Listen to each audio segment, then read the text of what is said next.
Hey guys, today I'm excited to talk to you about what I believe are the most underrated basketball cards in the market today. But I would like to also add that we're going to do something a little bit different moving forward. I'm going to try to add it in for each video that I do. It's something that I've been really thinking about a lot, is just a different way to add some value to you as the viewer while watching my channel. And essentially what I'm planning to do is to do kind of a daily affirmation that's going to come towards the end of the episode, each episode, and it's meant to send you positive energy to take with you throughout your day. So guys, stick around. We'll be right back.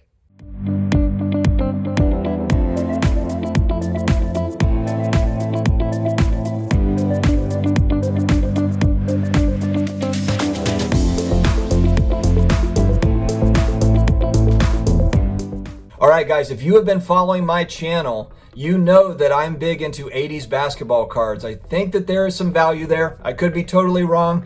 Don't buy the cards because I'm talking about the cards. Do your own research. Talk to your other hobby friends. Talk to your parents. Talk to your friends. Ask your dog, your cat.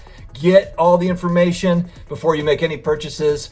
I am just one guy talking on the internet, just another talking head, guys. So I'm going to go ahead and lay out what I believe to be the most underrated cards, basketball cards that are on the market currently, and otherwise a very hot market. I'm not going to pretend like these cards have not gone up in value. They have. They've got, the price has gone up.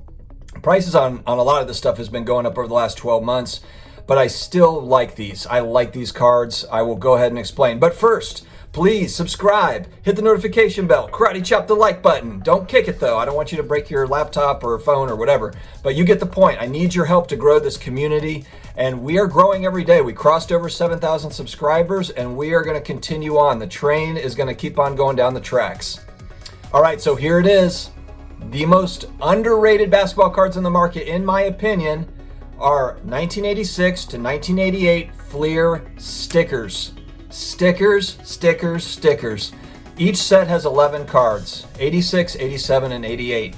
If we start from 86 and just kind of move on up, you've got the Jordan rookie. You also have an Olajuwon rookie. There is not a Barkley sticker in 86 for a rookie, unfortunately, but there is a Kareem Abdul-Jabbar. There is a Dr. J card in there, of course, not rookies. But then you also have Bird and Magic. Now you're probably thinking like, yeah, but those aren't rookie cards. But there are not a lot of 80s basketball cards, guys. You know, it's not like 2020 where there's 200,000 Zion cards, different ones, different sets, different options, different variants. In the 80s, it wasn't like that. They were just printing up, and they didn't even print a set every year. You know, they had 80, 81 tops, 81, 82 tops, I believe is what it was. And then there wasn't basketball cards unless you include the star sets along the way, which, okay. But my point is not a lot of sets, not a lot of options. So if you're looking for Bird and Magic cards from that time period, you're limited on options. Now let's look at graded options. So forget about raw options. Let's look at graded options. So for 86 Fleer stickers in total, 37,638 cards have been graded by PSA in total, not 10s, not 9s, altogether for all 11 cards. So just to give kind of a, comparison, Luka Doncic Prism PSA 10s are what, 15,000 plus? Zion Prism PSA 10 base, what are they, 15, 20,000? You have more of those than you have this whole 86 Fleer sticker set, okay? Just to kind of give some perspective to it. And then, of course, you've got, an 86 Fleer is not an inexpensive set, but there are certainly values if you look down the line. And those are all-time players. These are guys that, household names, Kareem, Dr. J. All these guys are guys that have already been established. They're all Hall of Famers. 87 Fleer also has 11 cards in it. You've got Jordan, Bird, Magic. You've got Olajuwon, also second year. I'm not crazy about the design of 87 Fleer sticker, but it is second, and there's also a Barkley. So you've got second year Olajuwon, second year Barkleys. And in total graded, 14,158. So for the entire 87 Fleer set, you have less graded in total than you have PSA 10 base Prism Luka Doncic rookie cards right now. And I know people will say like, it's different, but I'm just trying to offer some perspective, just kind of the now versus the then and what we're dealing with as far as supply and demand. Now you could argue, hey, there's more demand for Luka Prism rookie cards than there are an 87 Fleer Barkley sticker. Maybe that's true, but I'm talking about the entire set, which includes Michael Jordan, which includes Olajuwon, which includes Bird and Magic, etc. So I think you get the point. 88 Fleer stickers in total. Graded 9,290 cards. 9,290 cards in total. That's PSA 10s, 9s, 8s, 7s, 6, etc. 5s. There's a Jordan, there's a Bird, there's a Magic, Olajuwon, Barkley, and I forgot to mention too in these sets, you also have Dominique Wilkins, the human highlight reel. That guy was, if you never saw Dominique play, go back and watch some YouTube highlights of Dominique. Watch the dunk contest between Jordan and Dominique Wilkins back in the 80s. Amazing stuff. Actually, it might have been 1990. I'm pretty sure it was the 80s, but I think it could possibly be 1990. But my point is these guys are absolute legends, and these sets are just, there's not that many graded cards. Now, of course, the question mark could be here, where's the vulnerability? Where's a con here? And I mentioned this in a video a couple of days ago. The con can be, look, PSA has a 1 million card backlog.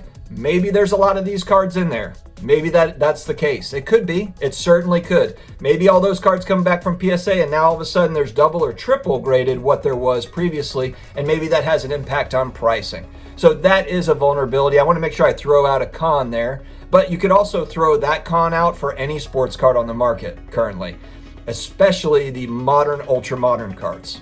There's a lot of strange things going on in the world today, and we're not really sure what's up and what's down. I want you to really understand that you are an important cog in the wheel of making this whole thing go.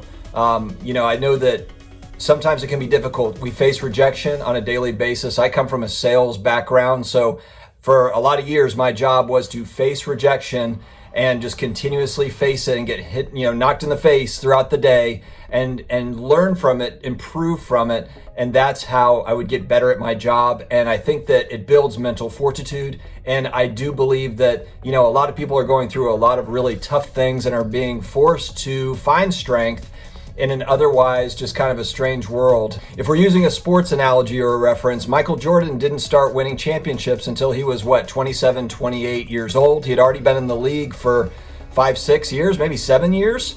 And he could not get past the Detroit Pistons because Bill Laimbeer, Isaiah Thomas, Joe Dumars, and those guys would just push around the Bulls. They just weren't physical enough. And Michael Jordan just took that as motivation, as fire to get through to the other side. And if you look too, of course, he was upset that he lost to the Pistons. If you look back at his, go back to that Last Dance documentary, his reaction, post series was, he said, you know what, they were just better than us. And he just used it to get better. And iron sharpens iron, and that's exactly what happened. And that can just be, that's one story of so many stories where, you run up against a wall and you've got to figure out how to get through the wall. And that's what we've got to do every day. You have got to understand that you offer special skills, a special voice, special view that is important for people to know and to hear and to understand. And failure is not really failure.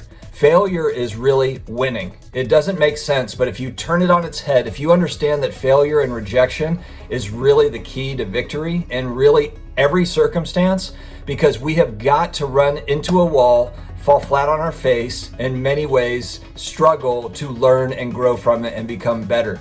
And we're always kind of a piece of clay being molded. That's how I look at my life, and that's how we all are.